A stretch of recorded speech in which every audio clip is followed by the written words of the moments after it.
Hello everyone, how are you. Welcome back to our channel commerce smart classes. आज हम financial accounting में ratio analysis के बारे में स्टडी करेंगे। अकाउंटिंग रेशोज, देखो रेशो क्या होता है। सबसे पहले आपने मैथ्स में पढ़ा होगा रेशो, जो दो सेम नेचर की टर्म्स होती हैं उनके कंपैरिजन के लिए हम रेशो करते हैं, ठीक है, कैलकुलेट करते हैं। इसी तरीके से अकाउंटिंग रेशो क्या होता है, एक इंडस्ट्रीज़ की दो फर्म्स होती हैं, उनके फाइनेंशियल स्टेटमेंट का या फाइनेंशियल पोजीशन का कंपैरिजन करने के लिए अकाउंटिंग रेशो का यूज़ किया जाता है। अब रेशो एनालिसिस के क्या ऑब्जेक्टिव होते हैं, रेशो एनालिसिस किस उद्देश्य के लिए किया जाता है।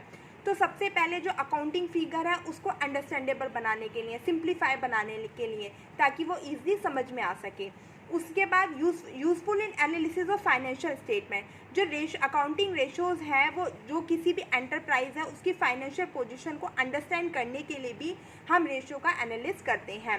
यूजफुल फॉर फोरकास्ट, अब आपने फाइनेंशियल स्टेटमेंट है वो समझ ली, तो अब आपको जब फाइनेंशियल स्टेटमेंट फाइनेंशियल पोजीशन समझ में आ गई किसी भी एंटरप्राइज की, तो आप फोरकास्ट कर सकते हो कि फ्यूचर में उस एंटरप्राइज की क्या पोजीशन रहने वाली है, वो प्रॉफिट में चलने वाला है, वो लॉस में चलने वाला है, क्या उसकी पोजीशन रहने वाली है। तो फोरकास्ट करने के लिए भी हेल्पफुल होता है ratio analysis. Useful for locating the week spot, इससे आपको जो वीक पॉइंट होते हैं, जो वीक पॉइंट जैसे एक फर्म के जो वीक स्पॉट्स होते हैं उनके बारे में भी आपको पता चल जाता है, ठीक है। Accounting ratio are of great assistant in locating the weak spots in the business even though the overall performance may be avoid good, मतलब वो बता देता है कि पूरी परफॉर्मेंस में कहाँ कहाँ पर आपके वीक स्पॉट है, कहाँ कहाँ पर आपको सुधारने की ज़रूरत है, कहाँ पे आपकी परफॉर्मेंस लो जा रही है। तो रेशो एनालिसिस करोगे तो उससे आपको अपनी कंपनी के वीक पॉइंट की पता चल जाएगा, ठीक है। Useful in inter firm and intra firm comparison, मतलब इंटर फर्म एक फर्म का दूसरी इंडस्ट्री की फर्म के साथ कंपैरिजन करने के लिए, अपनी ही इंडस्ट्रीज़ की सेम फर्म का कंपैरिजन करने के लिए भी हम रेशो एनालिसिस को करते हैं। अब रेशो एनालिसिस की कुछ क्या होती है, लिमिटेशंस होती हैं। पहली लिमिटेशन है कि फॉल्स रिजल्ट, जो रिजल्ट आता है वो फॉल्स आता है। फॉल्स क्यों आता है बेटा, मान लो एक इंडस्ट्रीज़ की दो फर्म है, बट वो जो मेथड्स है, अकाउंटिंग मेथड है, वो दूसरा यूज़ कर रहे हैं। मान लो एक डेप्रिसिएशन का मेथड कर रही है, स्ट्रेट लाइन मेथड यूज, दूसरा कर रही है return down value method use. तो आप कैसे कर सकते हो, जब दोनों अकाउंटिंग मेथड ही सेम नहीं कर रहे यूज़, तो हम उनका रिजल्ट भी फॉल्स रिजल्ट वो प्रोवाइड करेंगे, क्योंकि उनका रिजल्ट भी सेम नहीं आएगा, तो इससे फॉल्स रिजल्ट मिलता है। लैक ऑफ स्टैंडर्ड रेशो, अब जो स्टैंडर्ड्स आप सेट करते हो उसमें भी कमी होती है। अब हर ऑर्गेनाइजेशन के लिए, हर एंटरप्राइजेस के लिए सेम स्टैंडर्ड सेट नहीं किया जा सकता, तो इसकी वजह से भी जो अकाउंटिंग रेशोज होता है वो हमारा सही नहीं आता, वो हमें मतलब सही फाइनेंशियल पोजीशन नहीं बताता। विंडो ड्रेसिंग का मतलब होता है बड़ा चढ़ा के। कई बार आपने देखा होगा कोई फर्म में अपनी मतलब पोजीशंस को फाइनेंशियल स्टेटमेंट में इतना बड़ा चढ़ा के बताती है, होता कुछ है दिखाते कुछ है, तो जिसकी वजह से मतलब कंपैरिजन करना पॉसिबल नहीं हो पाता।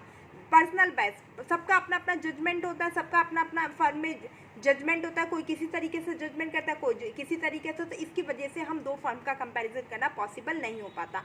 तो मतलब वो कहता है कि क्या लिमिटेशन है, तो यही लिमिटेशंस हुई कि दो फर्म है और उसका कंपैरिजन कर रहे हो, उसके लिए आप रेशियो एनालिसिस कर रहे हो, तो मतलब एक फर्म कोई और मेथड यूज़ कर रही है, दूसरा तो फॉल्स रिजल्ट आएंगे। स्टैंडर्ड आप एक जैसे सेट नहीं कर सकते, विंडो ड्रेसिंग करते हैं कई फर्म्स, और क्या पर्सनल बेस पे भी डिपेंड होता है, ठीक है। अब देखो मेन जो सबसे मेन है वो है क्लासिफिकेशन ऑफ रेशो का वर्गीकरण। सबसे पहले होता है लिक्विडिटी रेशो मतलब शॉर्ट टर्म सॉल्वेंसी। जो लिक्विडिटी रेशो होता है, इस रेशो का यूज़ किया जाता है to measure the firm ability to meet short term obligation, यह देखने के लिए फर्म की योग्यता का पता लगाने के लिए कि वो अपनी शॉर्ट टर्म ऑब्लिगेशंस को फुलफिल करने के योग्य है या नहीं है। अब शॉर्ट टर्म ऑब्लिगेशंस का मतलब है क्या उसके पास इतनी करंट एसेट्स हैं कि वो अपनी करंट लाइबिलिटीज़ का भुगतान कर सकती है या नहीं कर सकती, उसकी शॉर्ट टर्म ऑब्लिगेशंस का पता लगाने के लिए लिक्विडिटी रेशो का यूज़ किया जाता है, ठीक है। इसके अंदर मतलब ये करंट एसेट्स और करंट लाइबिलिटीज़ का होता है इसका रिलेशन, और ये बताता है कि क्या फर्म की एबिलिटी है वो अपने शॉर्ट टर्म ऑब्लिगेशंस को पूरा कर सकती है या नहीं, इसके लिए उसके पर्याप्त मात्रा में उसके पास करंट एसेट्स है या नहीं है, ठीक है।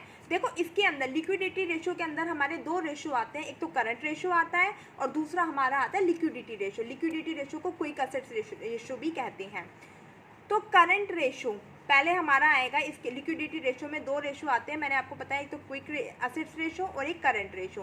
करंट रेशो रिलेशन को बताता है करंट असेट्स और करंट लाइबिलिटीज़ के बीच में। Current ratio signifies the relationship between the current assets to the current liabilities. ये करंट असेट्स और करंट लाइबिलिटीज़ के बीच में रिलेशन को बताता है कि क्या फर्म के पास पर्याप्त मात्रा में करंट असेट्स है कि वो अपनी करंट लाइबिलिटीज़ को फुलफिल कर सके, जिसका पैसा देना है, जो उसके क्रेडिटर्स हैं उनका वो भुगतान कर सकती है या नहीं, ये फर्म की एबिलिटी है या नहीं।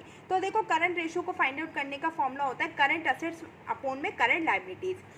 अब करंट असेट्स में आप किस किन चीज़ों को इंक्लूड करोगे? Cash equivalent, bank balance, trade receivable और डेटर्स, प्रोविजन सारे घटाने के बाद, BR, inventory, stock, marketable securities, prepaid expenses, advance payment, income due but not receive, accrued जो इनकम होती है, ये सारे आपके किस में इंक्लूड होंगे? करंट असेट्स में। और करंट लाइबिलिटीज़ में तो आपको पता है BP है, क्रेडिटर्स है, ये आपके किस में यूज़ होते हैं? करंट लाइबिलिटीज़ में इंक्लूड होते हैं। अच्छा, करंट रेशो के लिए एक आइडियल रेशो रखा गया है 2:1। 2:1 का मतलब ये होता है कि फर्म के पास कम से कम 2 रेशो में करंट एसेट्स होनी चाहिए, तब वो 1 रेशो की करंट लाइबिलिटीज़ का भुगतान कर सकती है। कहने का मतलब ये है कि फर्म के पास दुगनी करंट एसेट्स होनी चाहिए करंट लाइबिलिटीज़ का भुगतान करने के लिए, जिसकी जितनी भी उसकी लाइबिलिटी है ना, उसका दुगना उसके पास करंट एसेट्स होनी चाहिए। समझ में आया? जितनी लाइबिलिटीज़ हैं उसका दुगना उसके पास करंट एसेट्स होनी चाहिए, तो इसे बोलते हैं आइडियल रेशो। करंट रेशो का जो आइडियल रेशो है वो कितना है? 2:1। उसके बाद नेक्स्ट आता, देखो करंट लाइबिलिटीज़ में क्या क्या इंक्लूड है ये भी मैं आपको बता देती हूँ। ट्रेड पेएबल और creditor, BP, bank overdraft, short term loan and advance, outstanding expenses, provision for taxation, unclaimed dividend, income received in advance, ये सब किसके अंदर इंक्लूड है? करंट लाइबिलिटी के अंदर इंक्लूड है। ठीक है। अच्छा, आपको पता है कि करंट एसेट्स और करंट लाइबिलिटीज़ के बीच में रिलेशनशिप एक वर्किंग कैपिटल भी बताती है। तो वर्किंग कैपिटल निकालने का फॉर्मूला क्या होता है? करंट एसेट्स माइनस में करंट लाइबिलिटी। कई बार क्वेश्चन में आपको, जब आपका न्यूमेरिकल क्वेश्चन आता है तो उसमें कई बार आपको वर्किंग कैपिटल गिवन होती है, उससे और वर्किंग कैपिटल और करंट लाइबिलिटी दे देंगे, करंट एसेट्स फाइंड आउट करनी होगी, तो आप करंट एसेट्स इजीली निकाल सकते हैं। आपको पता होना चाहिए कि working capital equal to current assets minus में करंट लाइबिलिटी होती है। मैं आगे आपको न्यूमेरिकल क्वेश्चन भी करवाऊंगी, उसका एक अलग से वीडियो बनाऊंगी। ठीक है। उसके बाद देखो लिक्विडिटी रेशो। लिक्विडिटी रेशो को हम क्विक रेशो और एसिड टेस्ट रेशो भी कहते हैं, ये भी एक लिक्विडिटी रेशो है ना। अच्छा, इसमें जो क्विक रेशो होती है, क्विक रेशो को कैसे फाइंड आउट करते हैं बेटा? क्विक रेशो को फाइंड आउट करने के लिए हम अपनी करंट एसेट्स में से स्टॉक को माइनस कर देते हैं और प्रीपेड एक्सपेंसेस को माइनस कर देते हैं। देखो लिक्विडिटी रेशो एक्सप्रेस ये बताता है relationship of between the liquid assets with the current liability. ये लिक्विड असेट्स और करंट लाइबिलिटी के बीच में रिलेशन को बताता है। अब लिक्विड असेट्स को कैसे फाइंड आउट करोगे? लिक्विड असेट्स निकालने का फॉर्मूला होता है करंट असेट्स में से आप स्टॉक माइनस कर दो, माइनस में प्रीपेड एक्सपेंसेस माइनस करो, तो आपका क्या आ जाएगा? लिक्विड असेट्स आ जाएगी। और करंट लाइबिलिटी मैंने आपको बताई थी कि करंट लाइबिलिटी में क्या क्या इंक्लूड होता है। और इसका जो आइडियल रेशो होता है वो 1:1 होता है। देखो the standard norm for quick ratio, मतलब जो आइडियल रेशो है क्विक रेशो वो कौन सा है? 1:1। और लिक्विड असेट्स को निकालने का फॉर्मूला है करंट असेट्स माइनस में स्टॉक माइनस में प्रीपेड एक्सपेंसेस। अब आपके मैंने बताए हैं जो सॉल्वेंसी वो जो लिक्विडिटी रेशो है उसके अंदर 2 रेशो आते हैं, करंट रेशो और क्विक असेट्स रेशो। और क्विक असेट्स रेशो को हम एसिड टेस्ट रेशो भी कहते हैं। उसके बाद होते हैं सॉल्वेंसी रेशो। जो सॉल्वेंसी रेशो होते हैं वो लॉन्ग टर्म सॉल्वेंसी के लिए यूज़ किए जाते हैं कि फर्म की ये एबिलिटी को देखने के लिए कि फर्म के पास इतना पर्याप्त मात्रा में एसेट्स है कि वो अपने जो लॉन्ग टर्म डेट है, जो लॉन्ग टर्म ऑब्लिगेशंस है उसको फुलफिल कर सकती है या नहीं। तो इसको मेजर करने के लिए सॉल्वेंसी रेशोज़ को फाइंड आउट किया जाता है। Solvency ratio indicate the ability of enterprise, एक एंटरप्राइज की एबिलिटी को देखने के लिए to meet it long term liability, कि उसके पास पर्याप्त मात्रा में कैपिटल है या नहीं ताकि वो अपनी लॉन्ग टर्म लाइबिलिटी का भुगतान कर सके। तो उसके लिए सॉल्वेंसी रेशो फाइंड आउट किए जाते हैं। ठीक है। तो सॉल्वेंसी रेशो के अंदर बेटा मेनली आपका जो रिलेशन होएगा ना डेट और इक्विटी का होएगा। ठीक है। तो देखो डेट इक्विटी रेशो, अब डेट ऊपर लिखा हुआ है तो यहाँ भी डेट फॉर्मूले में ऊपर आएगा, इक्विटी नीचे लिखा हुआ है तो इक्विटी आपका नीचे आएगा। ध्यान रखना, डेट ऊपर है तो फॉर्मूले में तो डेट ऊपर आएगा, इक्विटी नीचे है तो नीचे आएगा। डेट इक्विटी रेशो बोलते हैं। डेट इक्विटी रेशो को हम फाइंड आउट करते हैं ये एसरटेन करने के लिए कि फर्म की फाइनेंशियल पोजीशन कैसी है। लॉन्ग टर्म फाइनेंशियल पोजीशन को फाइंड आउट करने के लिए हम डेट इक्विटी रेशो निकालते हैं। डेट इक्विटी रेशो निकालने का मतलब ये है कि फर्म के पास कितना डेट है और कितना इक्विटी है। क्या फर्म के पास इतना इक्विटी है कि वो अपने डेट पे इंटरेस्ट भी देना पड़ता है कि उसका वो पेमेंट कर सके, क्या इसके पास इतना इक्विटी है। तो इसलिए हम डेट और इक्विटी रेशो को फाइंड आउट करते हैं। डेट और इक्विटी रेशो को निकालने का फॉर्मूला क्या होता है, debt divided by equity. Debt को आपको पता है लॉन्ग टर्म लोन कहते हैं और इक्विटी को शेयर होल्डर फंड कहते हैं। डेट इक्विटी रेशो का आइडियल रेशो होता है 2:1। डेट में आपको पता है डिबेंचर इंक्लूड होते हैं, लोन इंक्लूड होते हैं और डेट पे आपको इंटरेस्ट भी देना पड़ता है ना। तो क्या फर्म के पास एक एडिक्वेट अमाउंट में इक्विटी है कि वो डेट का पेमेंट कर सके। तो इक्विटी शेयर होल्डर फंड में क्या होता है, preference share capital, equity share capital plus में रिजर्व माइनस में एक्यूमुलेटेड लॉस और माइनस फिक्टिशियस एसेट। या फिर कई बार आपकी टोटल एसेट्स दे रखी होती है तो टोटल एसेट्स में से टोटल डेट को माइनस कर दो तो क्या आ जाएगा, इक्विटी शेयर होल्डर फंड आ जाता है। तो इसमें ये देखा जाता है कि फर्म के पास पर्याप्त मात्रा में इक्विटी है कि वो अपनी डेट का भुगतान कर सके, ठीक है। और इसका आइडियल रेशो 2:1 है। और जो ये सॉल्वेंसी रेशो है ये लॉन्ग टर्म फाइनेंशियल पोजीशंस को देखने के लिए, जानने के लिए निकाले जाते हैं कि वो फर्म अपनी लॉन्ग टर्म ऑब्लिगेशंस को पूरा करने के लिए एबल है या नहीं है। उसके बाद सेकंड आता है total assets to debt ratio. ये रिलेशन बताता है टोटल असेट्स का डेट के बीच में। It show the relationship between the total assets to total long term debt। Total assets का टोटल लॉन्ग टर्म डेट के साथ क्या बताता है, रिलेशन बताता है। इसमें टोटल असेट्स को आप ऊपर रखोगे और टोटल लॉन्ग टर्म डेट को आप क्या रखोगे, नीचे रखोगे। देखो कैसे निकालोगे, total assets to debt ratio में टोटल असेट्स ऊपर रखेंगे, लॉन्ग टर्म डेट नीचे रखेंगे। इट इज कंप्यूटेड, इसको कंप्यूट किया जाता है to measure the safety margin available to the lender of long term loan. जो लॉन्ग टर्म लोन है, जो लैंडर है लॉन्ग टर्म लोन का, मतलब जो लोन देने वाला है उसको ये पता चल सके कि फर्म के पास कितनी एसेट्स है, कि जो वो लोन दे रहा है जिस फर्म को, क्या वो फर्म फ्यूचर में उसका जो पैसा है वो वापस लौटा देगी या नहीं लौटाएगी। मैं आपको दोबारा बता रही हूँ कि ये टोटल असेट्स और डेट को क्यों कैलकुलेट किया जाता है, ये देखने के लिए कि जो लैंडर है, जो पैसा उधार दे रहा है, वो ये देखना चाहेगा कि क्या फर्म के पास इतनी प्राप्त एडिक्वेट अमाउंट में टोटल एसेट्स है कि वो मेरे टोटल डेट का भुगतान कर सकती है फ्यूचर में, वो मेरे जो लॉन्ग टर्म लोन है उसका भुगतान करने के लिए एबल है या नहीं है। इस रिलेशन को बताने के लिए total assets to debt ratio को फाइंड किया जाता है। टोटल एसेट्स के अंदर आपकी फिक्स एसेट्स और करंट एसेट्स को इंक्लूड किया जाएगा और लॉन्ग टर्म डेट में आपके जो डेट है 1 साल बाद पे होने हैं उनको इंक्लूड किया जाएगा। और ये बताता है कि लैंडर जानना चाहता है कि उसके पास एडिक्वेट अमाउंट में टोटल एसेट्स है कि वो आपकी डेट का फ्यूचर में भुगतान कर सकता है। और डेट इक्विटी रेशो कि डेट कितना है, इक्विटी कितना है। फिर प्रोप्राइटरी रेशो, प्रोप्राइटरी रेशो जो रिलेशन बताता है वो प्रोप्राइटर फंड और टोटल एसेट्स के बीच में रिलेशन को बताता है। देखो प्रोप्राइटरी रेशो निकालने का वही फॉर्मूला है, ऊपर प्रोप्राइटरी फंड रखो और नीचे टोटल एसेट। प्रोप्राइटरी फंड का मतलब क्या होता है, शेयर होल्डर फंड से। और टोटल एसेट्स में आपको फिक्टिशियस जो एसेट्स होती हैं, जो नॉन यूजफुल एसेट्स होती हैं, जो वास्तव में एसेट्स है ही नहीं, उनको आप क्या कर दो, बाहर कर दो, ठीक है। द ऑब्जेक्टिव, अब प्रोप्राइटरी रेशो का ऑब्जेक्टिव क्या होता है, the objective of computing the proprietary ratio is to measure the proportion of total assets finance by equity और प्रोप्राइटर फंड। ये कंप्यूट करने के लिए कि जो फाइनेंस करवाया गया है, जो इक्विटी से पैसा लिया गया है और जो प्रोप्राइटर फंड, दोनों को कंप्यूटराइज करने के लिए कि जो एंटरप्राइज में जो फंड है अवेलेबल उसमें से कितना तो इक्विटी शेयर होल्डर्स के द्वारा लिया गया है, मतलब शेयर्स को इशू करके लिया गया, और कितना उसका खुद का प्रोप्राइटर का अपना फंड है। उनके बीच में कंपैरिजन करने के लिए हम प्रोप्राइटरी रेशो को फाइंड आउट करते हैं।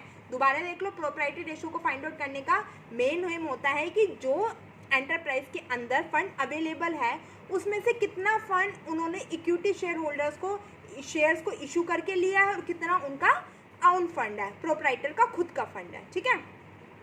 तो इसे प्रोप्राइटरी रेशो कहते हैं। उसके बाद है इंटरेस्ट कवरेज रेशो।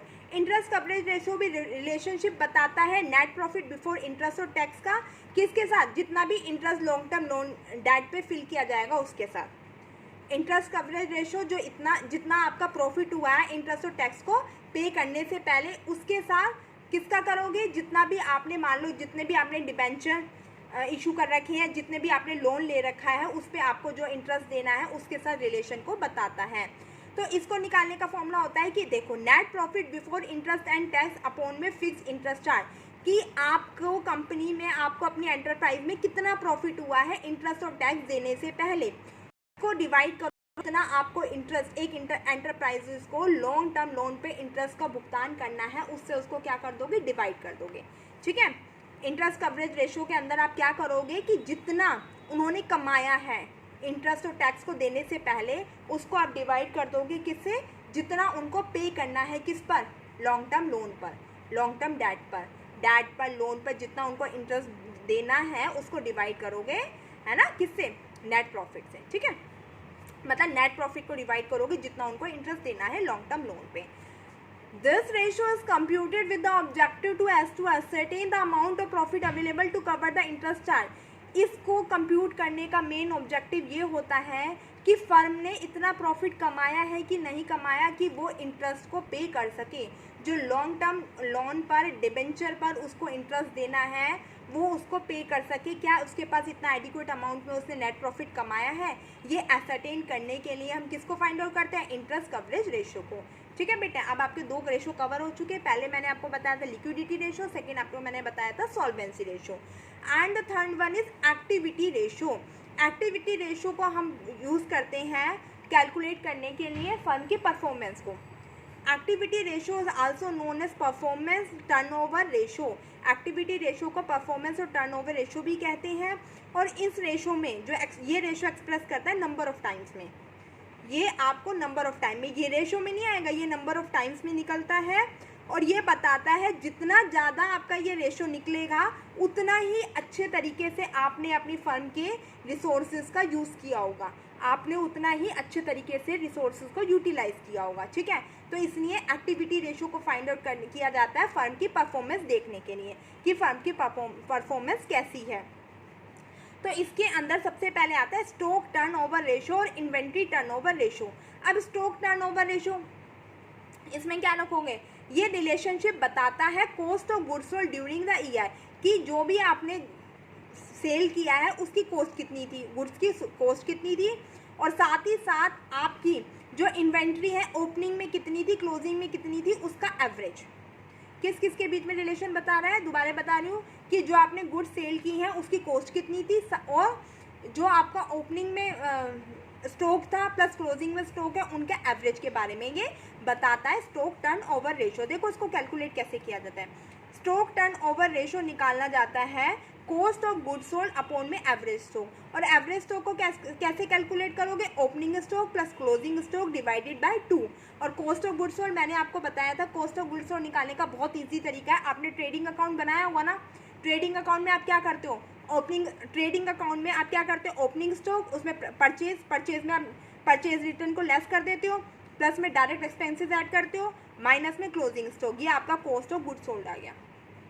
समझ में आया, ओपनिंग स्टॉक में परचेज ऐड करा, परचेज में से परचेज रिटर्न लेस कर दी, प्लस में डायरेक्ट एक्सपेंसेस को ऐड करा, माइनस में क्लोजिंग स्टॉक करा, आपका कॉस्ट ऑफ गुड्स सोल्ड आ गया। और आपको एवरेज स्टॉक निकालना है तो opening stock plus closing stock divide by 2। अच्छा, कॉस्ट ऑफ गुड्स सोल्ड एक और तरीके से निकाल सकते हैं, मान लो आपको अपने उसमें सेल दे रखी है, तो नेट सेल में से अगर आप ग्रॉस प्रॉफिट माइनस कर दोगे ना तब भी आपको अपनी कॉस्ट मिल जाएगी। ठीक है, the ratio is computed to know whether the required amount is invested in the security और नॉट, कि ये देखने के लिए कि जो अमाउंट है, to whether the required amount is invested in the security, जो अमाउंट है उसको सिक्योर इन्वेस्ट किया गया है सिक्योरिटी में या नहीं किया गया। उसके बाद हमारा आता है डाटा टर्नओवर रेशो। क्या आता है, डाटा टर्नओवर रेशो या ट्रेड रिसीवेबल रेशो। देखो डाटा टर्नओवर रेशो रिलेशन बताता है किसके बीच में, क्रेडिट सेल्स के बीच में और एवरेज डेटर के बीच में। दोबारा बता रही हूँ, डेटर बताएगा सेल के बीच में कि आपने कितनी सेल की है, एक ईयर में आपने कितनी सेल की है और कितने आपके एवरेज डेटर हैं, कि मतलब कितना आपको मिल गया अपनी सेल पर, कितना आपको पैसा मिल गया और कितना आपको पैसा मिलेगा, तो वो उसके बीच में रिलेशन बताता है कौन, डाटा टर्नओवर रेशो। उसको हम ट्रेड रिसीवेबल टर्नओवर रेशो भी कहते हैं। And that show the relationship between the net cell and average debtor of the year.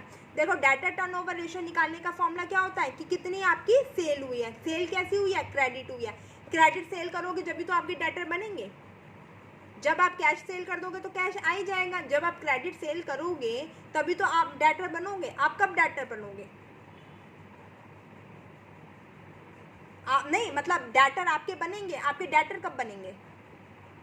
Debtor आपके जब भी तो बनेंगे जब आप क्रेडिट सेल करोगे, जब भी तो कोई आपको पैसा दे के जाएगा, है ना। तो नेट क्रेडिट सेल और एवरेज डेटर के बीच में रिलेशन कौन बताता है? डेटर टर्नओवर रेशो में बताता है कि कितनी आपकी सेल करी है, उसमें से कितनी आपकी क्रेडिट सेल करी है, और क्रेडिट सेल में कितना आपको अमाउंट मिल गया और कितना आपको अभी आपके डेटर्स देंगे। तो ये भी नंबर में टाइम्स में होता है। तो नेट क्रेडिट सेल कैसे निकालोगे? कैश सेल में से सेल्स रिटर्न को, क्रेडिट सेल्स में से सेल्स रिटर्न को माइनस कर दोगे तो नेट क्रेडिट सेल आ जाएगी। नेट क्रेडिट सेल कैसे आएगी? क्रेडिट सेल जितनी भी आपने उधार बिक्री की है उसमें से आप सेल्स रिटर्न को माइनस कर दोगे। और आपके एवरेज डेटा निकालने का वही फॉर्मूला है बेटा, opening data plus closing data upon में 2। और कई बार डाटा ना दे के BR दे रखे होते हैं तो ओपनिंग BR प्लस में क्लोजिंग BR अपॉन में 2, ये आपका एवरेज डाटा निकल जाएगा। तो आपको पता चल जाएगा कि आपका डाटा टर्नओवर रेशो कितना है, कितने आपको अभी मिलने वाला है पैसा अपने डेटर्स से, ठीक है। It is in case the opening and closing data note given, कई बार ओपनिंग क्लोजिंग डाटा नहीं दे रखे होते हैं तो the information about the sales are not available then compute. तो हम डाटा टर्नओवर रेशियो को निकालते हैं कैसे? टोटल सेल्स अपॉन में डाटा करके भी। कई बार हमें ना ये एवरेज डाटा नहीं दे रखे, तो एवरेज डाटा नहीं दे रखे तो आप कैसे रखोगे? क्योंकि हमारा फॉर्मूला तो नेट क्रेडिट सेल अपॉन में एवरेज डाटा होता है। तो इस सिचुएशन में आप क्या करोगे? जो आपकी टोटल सेल होएगी उसमें से आप अपने डेटर्स को डिवाइड कर दोगे तो भी आपका डाटा टर्नओवर रेशो निकल कर आ जाएगा। अच्छा, डाटा टर्नओवर रेशो में डेट कलेक्शन पीरियड और एवरेज कलेक्शन पीरियड निकालने को भी क्या देते हैं? It calculate the approximate time that it takes to collect debt. ये टाइम के बारे में बताता है कि कितने टाइम में आपको अपने डेट है वो कलेक्ट हो जाएंगे, मतलब आपको अपना पैसा कितने टाइम में वापस मिल जाएगा। उसको निकालने के लिए हम डेट कलेक्शन पीरियड निकालते हैं। वो कैसे निकालते हैं? 365 डेज डिवाइड बाई 1 साल का निकलता है ना, तो 365 डेज डिवाइड बाय में data turnover ratio. Data turnover ratio आपका कैसे निकलेगा? नेट क्रेडिट सेल्स अपॉन में एवरेज डाटा, वो निकल जाएगा। उसके बाद अपने ये आपको अगर ये निकालना है कि मुझे मेरे डाटा कितने दिनों में पैसा दे देंगे तो आप क्या निकालोगे? डाटर कलेक्शन पीरियड, और डेट कलेक्शन पीरियड को निकालने के लिए 365 डेज को डाटा टर्नओवर रेशो से क्या कर दोगे? डिवाइड कर दोगे अगर डेज में निकालना है। और मंथ्स में निकालना है तो 12 मंथ्स को डाटा टर्नओवर रेशो से डिवाइड कर दोगे। डेज में निकालना है तो डेट से, मंथ में निकालना है तो मंथ से, ठीक है। उसके बाद आते हैं क्रेडिटर टर्नओवर रेशो। अब आपके क्रेडिटर कब बनेंगे? जब परचेज करोगे। जब आप उधार माल परचेज करोगे तभी तो आपको किसी को पैसा देना होगा, तभी तो आपके क्रेडिटर बनेंगे। तो देखो, क्रेडिटर टर्नओवर रेशो है वो रिलेशनशिप बताता है नेट क्रेडिट परचेज और एवरेज पेएबल, कि हमें कितना पे करना है, कितना हमने साल के शुरू में पे किया था, कितना एंड में अभी पे करना है। तो इनके बीच में रिलेशन बताता है क्रेडिटर टर्नओवर रेशो। अब क्रेडिटर्स कब बनेंगे आपके? जब आप परचेज करोगे उधार माल तभी तो क्रेडिटर बनेंगे। तो क्रेडिटर टर्नओवर रेशो निकालने का फॉर्मूला क्या होता है? नेट क्रेडिट परचेज अपॉन में average payable. Net credit purchase तो आपको पता ही है, जो टोटल क्रेडिट परचेज है उसमें से माइनस कर दोगे परचेज रिटर्न को तो आपकी नेट क्रेडिट परचेज आ जाएगी। और एवरेज पेएबल निकालने का फॉर्मूला क्या होता है? ओपनिंग क्रेडिटर प्लस में क्लोजिंग क्रेडिटर डिवाइडेड बाय 2। और अगर आपको बीपी दे रखा है तो ओपनिंग बीपी प्लस में क्लोजिंग बीपी डिवाइडेड बाय 2, ये आपके एवरेज पेएबल निकालने का फॉर्मूला होता है। और नेट क्रेडिट पेएबल निकालना है, नेट क्रेडिट परचेज निकालनी है तो टोटल क्रेडिट परचेज में से परचेज रिटर्न को माइनस कर दोगे। टोटल क्रेडिट परचेज में से जितनी उधार आपने परचेज की है उसमें से आप क्रेडिट परचेज में से आप परचेज रिटर्न को माइनस करोगे तो आपका नेट क्रेडिट परचेज आएगा, ठीक है। और एवरेज पेमेंट, और मैंने बताया था ना कि कलेक्शन पीरियड की कितने दिन में आप कलेक्ट हो जाएगा डेट, तो इसी तरीके से क्रेडिट आप कितने दिन में भुगतान कर दोगे उसका एस्टिमेशन निकालने के लिए क्या करोगे? टोटल जो 12 मंथ्स होते हैं, मंथ्स में निकालना है 12 मंथ्स अपॉन में क्रेडिटर टर्नओवर रेशो, तो ये मंथ में निकल जाएगा। और डेज में निकालना हो तो क्या करोगे? 365 डेज अपॉन में creditor turnover ratio, 365 days upon में क्रेडिटर टर्नओवर रेशो, तो ये आपका डेज में निकल जाएगा। उसके बाद होता है capital turnover ratio. Capital turnover ratio क्या होता है? ये रेशो होता है shows the efficiency of capital employed in the business, by computing how many times capital employed turn over in a stated period. अच्छा, इसको निकालने बेटा, ये जो कैपिटल टर्नओवर रेशियो है, फिक्स्ड एसेट्स रेशियो और net working capital turnover ratio है, ये तीनों ही रेशियो आपके सेल्स पर निकलेंगे। किस पर निकलेंगे? सेल्स पर। तो कैपिटल टर्नओवर रेशियो निकालने के लिए आप क्या करोगे? सेल्स को डिवाइड कर दोगे कैपिटल एम्प्लॉयड। कैपिटल में क्या क्या शामिल होता है? शेयर होल्डर का फंड प्लस में लॉन्ग टर्म लाइबिलिटी, ये आपकी कैपिटल में शामिल होती है। तो सेल्स को डिवाइड कर दोगे कैपिटल एम्प्लॉयड से, तो कैपिटल टर्नओवर रेशियो आ जाएगा। ऐसे फिक्स एसेट टर्नओवर रेशियो निकालना है तो क्या करोगे? सेल्स को फिक्स एसेट से डिवाइड कर दोगे तो आपका फिक्स एसेट टर्नओवर रेशियो आ जाएगा। बट इसमें एक चीज़ ध्यान रखना, फिक्स एसेट्स में आपकी दोनों ही करंट एसेट्स और फिक्स एसेट दोनों इंक्लूड है। बट फिक्स एसेट्स में से आप डेप्रिसिएशन, जैसे प्लांट और मशीनरी है जो डेप्रिशिएट होती है जिनकी वैल्यू, तो उनको क्या करोगे? माइनस करोगे, ठीक है, तब वो नेट फिक्स एसेट्स बनेंगी। वर्किंग कैपिटल टर्नओवर रेशियो को निकालोगे तो भी क्या करोगे? सेल्स में से डिवाइड करोगे net working capital. Net working capital कैसे निकलती है? करंट एसेट्स में से हम करंट लाइबिलिटी को माइनस करके। ये रेशियो को हम कंप्यूट क्यों करते हैं? कैपिटल एम्प्लॉयड टर्नओवर रेशियो है, फिक्स एसेट टर्नओवर रेशियो है, वर्किंग कैपिटल टर्नओवर रेशियो है, इनको फाइंड आउट करने का, कंप्यूट करने का क्या मकसद होता है? whether the working capital is utilized effectively for making sales or not, कि जो आपकी कंपनी में, जो आपके एंटरप्राइजेज में वर्किंग कैपिटल थी, मतलब जितने आपके करंट एसेट्स थे, करंट लाइबिलिटीज़ थे, क्या आपने उसका अपने कंपनी में एक अच्छे तरीके से यूटिलाइज किया है या नहीं किया? जो आपने अपनी कंपनी में कैश था, ठीक है, और जो स्टॉक था उसको प्रॉपर यूटिलाइजेशन किया है या नहीं किया, उसको एसरटेन करने के लिए वर्किंग टर्नओवर रेशियो को, वो इन तीनों रेशियो को क्या करते हैं? वर्किंग कैपिटल टर्नओवर रेशियो को तो फाइंड आउट करोगे आप, ये देखने के लिए कि आपने जो अपनी वर्किंग कैपिटल है उसका प्रॉपर यूज़ किया है या नहीं। ऐसे फिक्स एसेट टर्नओवर रेशियो का यूज़ क्यों करोगे? ये देखने के लिए कि जो असेट्स है उसको ठीक तरीके से यूज़ किया है, प्रॉपर इफिशिएंट तरीके से यूज़ किया है या नहीं। वर्किंग कैपिटल का वर्किंग मतलब आपने अपनी करंट एसेट्स और करंट लाइबिलिटीज़ का प्रॉपर यूज़ किया है नहीं। तो इनको फाइंड आउट करने के लिए हम ये रेशोज़ को फाइंड आउट करते हैं। उसके बाद है लास्ट वन है प्रॉफिटेबिलिटी रेशो। प्रॉफिटेबिलिटी नाम से पता चल रहा है कि एक एंटरप्राइजेज की प्रॉफिट को जानने के लिए, कि उसकी एबिलिटी को जानने के लिए। This profitability ratio refers to the ability of the firm, firm की एबिलिटी को जानने के लिए, टू अर्न प्रॉफिट, की प्रॉफिट को कमाने के लिए फर्म की एबिलिटी क्या है, कि फर्म की एबिलिटी है या नहीं कि वो एडिक्वेट अमाउंट में प्रॉफिट कमा सके, या एवी खुली हुई है। तो इसके अंदर सबसे पहले आता है gross profit ratio. Gross profit ratio है वो रिलेशन बताता है ग्रोस प्रॉफिट ऑन सेल, जितनी सेल करी है उस पर कितना आपका प्रॉफिट हुआ है, to the net sale of a firm, मतलब जितना आपने सेल की है उस पर आपने कितना प्रॉफिट आया है, तो उसके बीच में रिलेशन बताता है ग्रोस प्रॉफिट रेशो। तो इसको इजी होएगा फाइंड आउट करना, ग्रोस प्रॉफिट रेशो, तो gross profit upon net sale into में 100। नेट सेल कैसे निकालो? Cash sale plus credit sale minus में सेल्स रिटर्न। ग्रोस प्रॉफिट निकालने का फॉर्मूला तो आपको पता ही है, opening stock plus purchase minus में परचेज रिटर्न प्लस में डायरेक्ट एक्सपेंसेस माइनस में क्लोजिंग स्टॉक, तो आपका ग्रोस प्रॉफिट निकल जाएगा ना, क्लोजिंग ग्रोस प्रॉफिट निकल जाएगा। और नेट सेल निकालने का क्या तरीका है? Cash sale plus credit sale minus में सेल्स रिटर्न, इससे आपका क्या निकल जाएगा? नेट सेल निकल जाएगी। तो कॉस्ट ऑफ गुड्स सोल्ड कैसे निकलता है? Opening stock plus purchase plus direct expenses minus में क्लोजिंग स्टॉक, और gross profit net sale minus में कॉस्ट ऑफ गुड्स सोल्ड। अगर आपको नेट सेल निकालना है तो कैश सेल में क्रेडिट सेल प्लस करो माइनस में सेल्स रिटर्न, और ग्रोस प्रॉफिट निकालना है तो नेट सेल में से आप cost of goods sold minus कर दोगे तो भी आपका क्या आ जाएगा? Gross profit. ठीक है, जो ग्रोस प्रॉफिट रेशो है is reliable guide for fixing selling prices and efficiency on trading activity. Selling price को फिक्स करने के लिए और ट्रेडिंग एक्टिविटीज़ को इफिशिएंसी को असरटेन करने के लिए, कंप्यूट करने के लिए gross profit ratio find out किया जाता है। उसके बाद हमारा आता है ऑपरेटिंग रेशो। देखो operating ratio, the operating ratio is computed to express the relationship between operating cost and net cell. जो ऑपरेटिंग रेशो है वो रिलेशन बताता है ऑपरेटिंग कॉस्ट और नेट सेल के बारे में, दोनों के बीच में ऑपरेटिंग, क्योंकि रेशोज में रिलेशन ही तो बताया जाता है, तो ऐसे ही ऑपरेटिंग रेशो है वो रिलेशन बताता है ऑपरेटिंग कॉस्ट और नेट सेल के बीच में। अब ऑपरेटिंग रेशो कैसे निकालोगे? Cost of goods sold plus में operating expenses divided by net sale into में 100।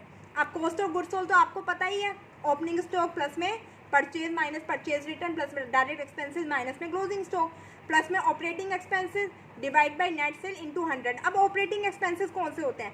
आप कॉस्ट ऑफ गुड्स सोल्ड जब आपने फाइंड आउट की तो उसमें आपने डायरेक्ट एक्सपेंसेस ऐड कर दिए, बट आपकी कंपनी में इनडायरेक्ट एक्सपेंसेस भी तो होते हैं, जैसे selling and administration expenses, distribution expenses. उन एक्सपेंसेस को भी इसमें क्या किया जाता है, ऑपरेटिंग प्रॉफिट फाइंड आउट करने के लिए ऐड किया जाता है। तो उनको भी ऐड करो, डिवाइड करो नेट सेल से, इंटू में 100 करो, या फिर ऑपरेटिंग कॉस्ट अपॉन में नेट सेल इंटू में 100, ठीक है। और कॉस्ट ऑफ गुड्स सोल्ड तो आपको आता ही है। ऑपरेटिंग एक्सपेंसेस में देखो क्या क्या आते हैं, administrative expenses, selling and distribution expenses, interest on short term loan, discount allowed and bad debts, ये सब आपके किसमें आते हैं, ऑपरेटिंग एक्सपेंसेस में आते हैं। और इसका यूज़ क्यों किया जाता है, ऑपरेशनल इफिशिएंसी, बिजनेस की ऑपरेशनल इफिशिएंसी कैसी है उसको कैलकुलेट करने के लिए हम ऑपरेटिंग रेशो को फाइंड आउट करते हैं। उसके बाद आता है operating profit ratio.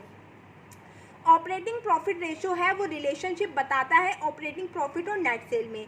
Operating profit ratio, operating profit upon net cell into में 100। ऑपरेटिंग प्रॉफिट कैसे फाइंड आउट करोगे, नेट जितना प्रॉफिट हुआ है उसमें नॉन ऑपरेटिंग एक्सपेंसेस को ऐड करोगे और नॉन ऑपरेटिंग इनकम को माइनस करोगे। अब देखो non operating expenses, net profit तो आपको पता चल गया, प्रॉफिट एंड लॉस अकाउंट से नेट प्रॉफिट आपका निकल के आ जाता है।